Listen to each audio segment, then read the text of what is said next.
Mga kabrigadang Malacanang, naniniwalang matatag pa rin ang tiwala ng mga foreign investors sa Pilipinas sa kabila po ng issue ng katiwalian. Brigada Maricar Sargan, ibrigada mo. Brigada Live Report.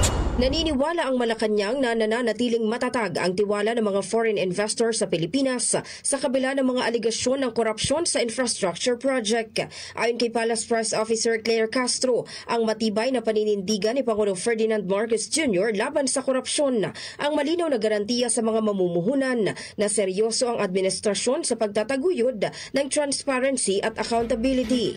Ipinunto ng palasyo na si Pangulong Marcos ang kauna-unahang leader ng bansa na nagpasimula ng investigasyon sa malawakang anomalya sa mga proyekto ng pamahalaan kabilang ang flood control kahit saklaw ang kanyang termino. Dagdag pa rito, binigyang diin din ni Castro na nakikita ng international community na positibong hakbang ang tapang ng Pangulo sa pagbubunyag ng mga irregularidad dahilan upang mas lalo pang tumaas ang kumpiyansa ng mga dayuhang mamumuhunan na maglagak ng kapital sa Pilipinas.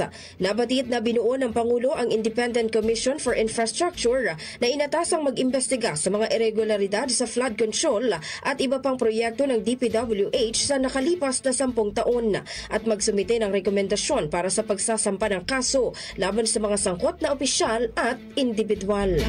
In the heart of changing lives, ako si Brigada Maricar Sargan ng 105.1 Brigada News FM Manila, The Music and News Authority. Ang bahaging ito ay hatid sa atin ng Yummy-Vit ES3 Syrup. Simulang tuparin ang pangarap ng iyong anak. And starting now,